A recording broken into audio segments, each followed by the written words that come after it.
आप अकेले हैं। हाँ, ध्यान से सुनिए। आप अकेले हैं।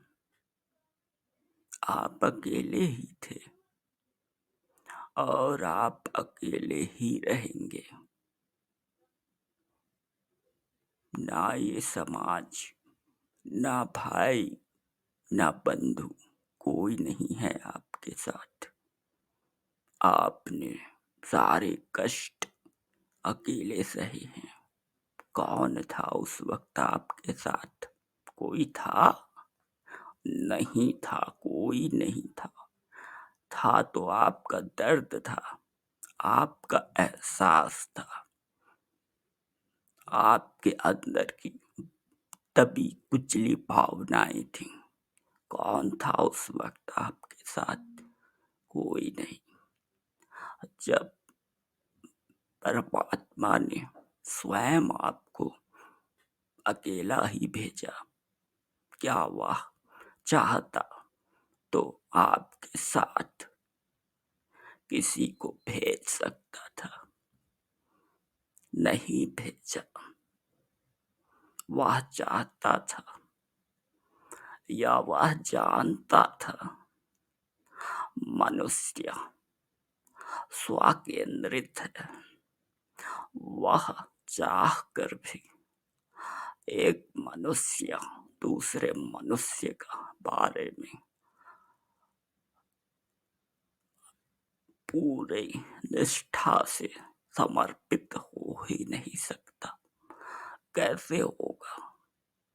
समर्पण तो स्वयं के प्रति है, पूर्ण समर्पण स्वयं के कल्याण के लिए। जो भी है सामने, जो भी अच्छा है वह मेरा है, यह किसी और का हो ही नहीं सकता। सब यही चाहते हैं, आप भी। अगर आप नहीं चाहते तो आप कष्ट में नहीं होते। अकेले तो होते ही, लेकिन कष्ट में नहीं होते। यह जो कष्ट है उसे अकेले ही भोगना होता है। जब आप समृद्ध होते हैं, जब आप सुख भोग करते हैं, तब आप अकेले नहीं होते हैं। तब होता है आपके साथ समाज, आपका कुटुंब, आपके भाई बंधु, सभी होते हैं उस सुख को मिल बांट कर व्यतीत करने के लिए। लेकिन जब प्रारब्ध आपको उसी की अर्जित की हुई संपत्ति को नियति के रूप में लौटाता है, तब आप अकेले ही उसका भोग करते हैं। अकेले ही भोग करते हैं। यह प्रारब्ध है, इससे कोई न बच सका है, न बच सकेगा। हाँ, कभी भी नहीं। स्वयं ईश्वर भी नहीं बच सकते अपने प्रारब्ध से।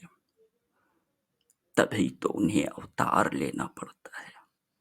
क्या वह अपनी शक्तियों का प्रयोग करके संपूर्ण विश्व को शांतिमय नहीं कर सकते? नहीं कर सकते। उन्हें भी कर्म करना पड़ता है, आना पड़ता है, मनुष्य के बीच सिद्ध करना पड़ता है। जब स्वयं ईश्वर परमात्मा स्वयं को सिद्ध करते हैं, तब यह समाज उनको मानता है, उनको स्वीकार करता है। तो हम कौन हैं? आप कौन हैं? क्यों यह समाज हमारे साथ खड़ा होगा? वह तो ईश्वर के साथ भी नहीं खड़ा हुआ, हमारे साथ क्या खड़ा होगा? हम अकेले थे, अकेले हैं और अकेले ही रहेंगे। यह हमारी मानसिकता पे, अनुभूति पे निर्भर करता है।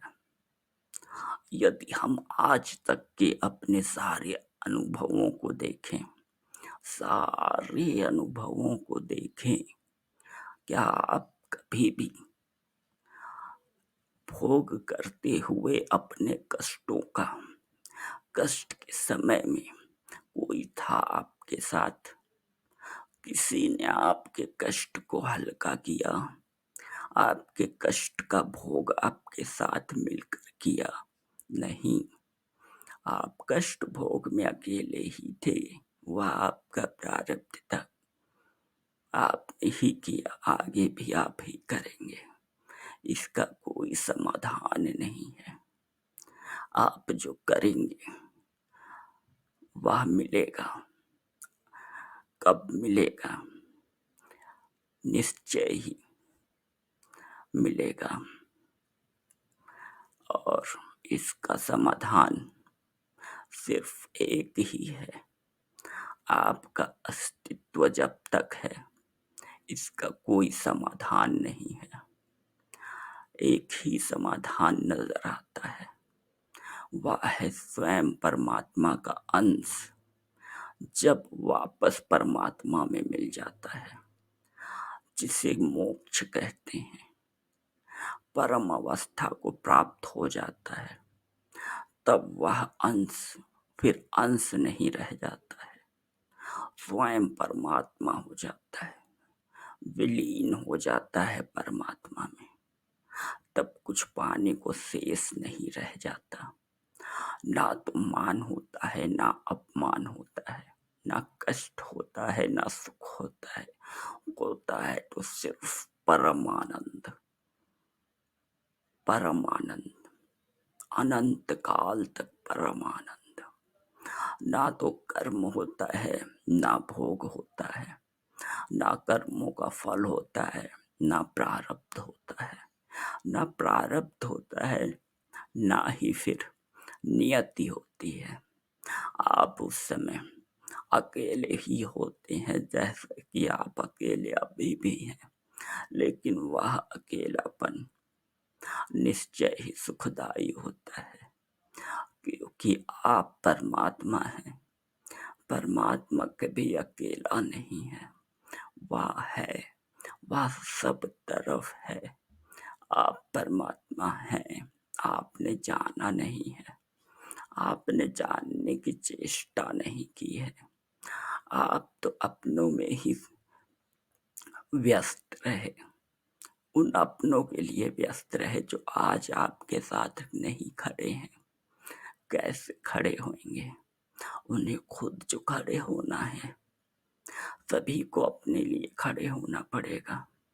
आप भी हो रहे हैं, तब क्यों आपने अपने बहुमूल्य समय को दूसरों के लिए व्यर्थ ही समर्पित किया? जरा सोचिए आपने क्या किया। उन समय का, संसाधनों का प्रयोग अपने लिए क्यों नहीं किया? क्यों नहीं किया? क्या आज वह संसाधन, वह समय कोई भी आपका अपना लौटाने को तैयार है? नहीं, कोई लौटा ही नहीं सकता। कैसे लौटाएगा? उसने मांगा थोड़े ही था, वह तो आपकी स्वेच्छा थी। आपकी स्वेच्छा भी क्यों थी? भला मानुष बनने की इच्छा थी, धर्म की राह पर चलने की, धर्म की राह पर चलकर खुद को अच्छा सिद्ध करने की थी, और पुण्य अर्जित करने की थी। यह धर्म किसने बनाया? यह रास्ता धर्म का रास्ता है, किसने बताया? पुण्य है, ये किसने निर्धारित किया? अगर पुण्य धर्म सब यही है पृथ्वी पर, तो उसको निर्धारित करने वाला भी यही होगा। परमात्मा सिर्फ एहसास है, वह ना तो वाणी है, वह ना तो अभिव्यक्ति है, वह है तो एक एहसास है। आज बहुत से लोग हैं जो परमात्मा बनने को उतारू हैं और अपने ही नियम बना रहे हैं, तरह तरह के नियम बनाकर भक्तों को प्रेरित कर रहे हैं। यह करो तो वह हो जाएगा, ये ले लो तो वो मिलेगा, ऐसा नहीं किया तो ये हो जाएगा, वह हो जाएगा, ये खोदोगे वो खोदोगे, ये पा जाओगे। लेकिन रुकिए और सोचिए, क्या परमात्मा कभी स्वयं आता है आपसे कहने कि ये करो तो वो मिलेगा, ऐसा करोगे तो वो पा जाओगे? कभी नहीं आता है परमात्मा। परमात्मा एक एहसास है, वह आ नहीं सकता है, अभिव्यक्त नहीं हो सकता है। अगर अभिव्यक्त हो सकता होता तो मंदिरों में पत्थर की प्रतिमाएं क्यों होती, पाषाण की प्रतिमाएं क्यों होती? क्या वहां साक्षात क्षण भर को स्वयं परमेश्वर नहीं हो सकता था? क्यों नहीं हुआ? क्यों पत्थर की प्रतिमाएं हैं? यह हमारी सीमा है, यह मनुष्य की मर्यादा है। इससे आगे मनुष्य सोच ना सका, अपनी कल्पनाओं को एक रूप दिया। किसने कहा परमात्मा आपकी तरह दिखता है? किसने कहा परमात्मा के हाथ हैं? किसने कहा परमात्मा के पैर व आंखें हैं? किसने बता दिया? किसको बता दिया? कब बता दिया? कोई नहीं जानता। मैंने कहा, उसने सुना, उसने सुना, उसने बताया, उसने बताया, लोगों ने माना, लोगों ने मान लिया, लोग मानने लगे, लोगों ने करना शुरू कर दिया। क्यों कर रहे नहीं मालूम, बस लालच है, लालच। ऐसा करेंगे तो वैसा मिलेगा। लगे हुए हैं, बिना अपने बारे में सोचे, बिना स्वार्थ के बारे में सोचे, अपने कल्याण को किनारे रखकर पुण्य अर्जित करने हेतु अपने बहुमूल्य संसाधन और समय को दूसरों को अर्पित करते चले जाते हैं।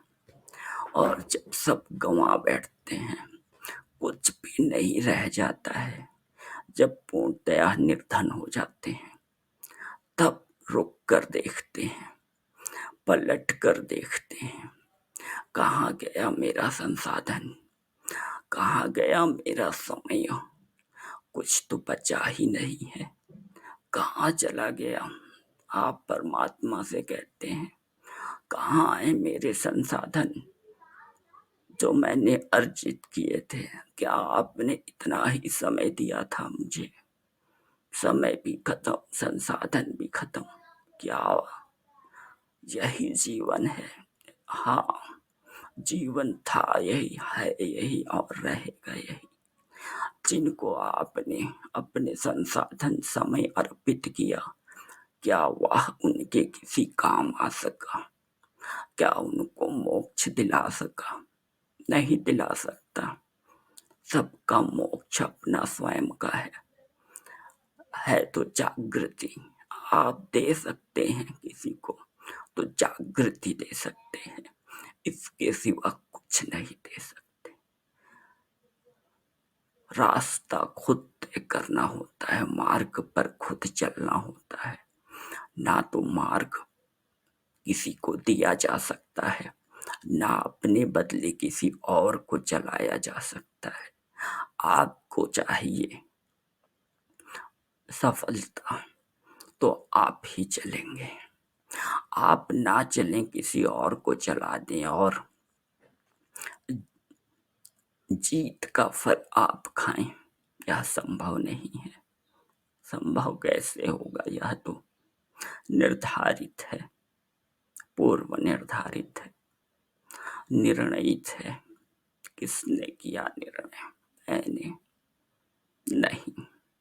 यह संपूर्ण विज्ञान है, कर्म नहीं होगा तो कर्म फल भी नहीं होगा। भले ही वह नजर न आए, वायु भी नजर नहीं आती, चुंबकत्व भी नजर नहीं आता, आकर्षण भी नजर नहीं आता, भावनाएं भी नजर नहीं आती, लेकिन ये सब कुछ है। उसी तरह कर्म और कर्म फल भी है। कर्म आप करें, फल कोई और भोगे, यह संभव नहीं है। आप स्वेच्छा से दूसरे को समर्पित कर सकते हैं, कोई चुरा नहीं सकता। आप अकेले थे, अकेले हैं, अकेले ही रहेंगे। जागिए, जाग जाइए, आपको जागना ही होगा। बहुत कम समय दिया है परमात्मा ने, जाग जाइए। वह भी यही चाहता है। उसने हमें आंखें दी साक्षात्कार करने के लिए, स्वयं परमात्मा को पाने का, कल्पना करने का, विचार कर सकने का। उसने क्यों किसी एक को आंख नहीं दी? हर मनुष्य को आंखें देने की क्या आवश्यकता थी? एक ही देखकर बता देता क्या है, क्या नहीं है, क्या कैसा है। परंतु सबके पास जैसे अपनी आंखें दी, नेत्र दिए, वैसे ही सभी को अपना कर्म करना है, करते चले जाना है। अपने समय को अपने लिए अर्पित करना, अपने कर्म में विलीन करना, यह कोई अपराध नहीं है, यह सर्वश्रेष्ठ कल्याण है। आप अच्छे होंगे, आप भले होंगे तो निश्चय ही कल्याण ही करेंगे। अभी भी करते हैं, लेकिन वह बहुत ही छोटे स्तर पर होता है। वह कल्याण नहीं होता है, वह अपनों की संतुष्टि होती है बस। ऐसी संतुष्टि जो स्वयं आपको लौट कर नहीं मिलती। जाग जाइए, अकेले हैं। उस अकेलेपन को परमात्मा की देन समझिए और उसे पूर्ण रूप से कर्म के लिए प्रयोग कीजिए। आपका कर्म तो फल भी आपका ही है, भोगिए उसे और मोक्ष की तरफ बढ़िए। कोई इसका समाधान और नहीं है, कोई समाधान इसका और हुआ ही नहीं, ना ही हो सकता है। मोक्ष वह है जिसके बाद कुछ रहेगा नहीं। तो बताएगा कौन कि यह मोक्ष है? मैं बताऊंगा, आप बताएंगे, परंतु संभव ही नहीं है। किसने बताया, कैसे बताया? यह ज्ञात होने की कोई संभावना नहीं है। वैज्ञानिक दृष्टि से भी स्वयं भंगुर होने के बाद क्या कोई चीज बता सकती है वह अब कैसा महसूस कर रही है? यह तो हो नहीं सकता। जो दिया गया है परमात्मा की वाणी में, जब तक वह एहसास में ना बदल जाए, जब तक वह प्रयोगात्मक रूप से अनुभव में ना बदल जाए, उसे स्वीकार मत करिए। और स्वीकार करने के लिए प्रयोगात्मक रूप से महसूस करिए, तभी स्वीकार करिए। अनुभव कीजिए। जो अनुभव नहीं कर सकते वह नहीं है, वह छलावा है, वह हो ही नहीं सकता। अनुभव की क्षमता स्वयं परमात्मा ने दी है आपको। कुछ तो कारण होगा, यही कारण है। अनुभव कीजिए, गलत और सही का निर्णय कीजिए और लग जाइए अपने आध्यात्म को पूर्ण करने में, यात्रा को पूर्ण करने में। समय लगेगा, परंतु समय बांटने से तो पूरा नहीं होगा। लगाइए उसको, अपने ऊपर लगाइए। यह स्वार्थ नहीं है, यह परमार्थ है। परमार्थ। जागिए।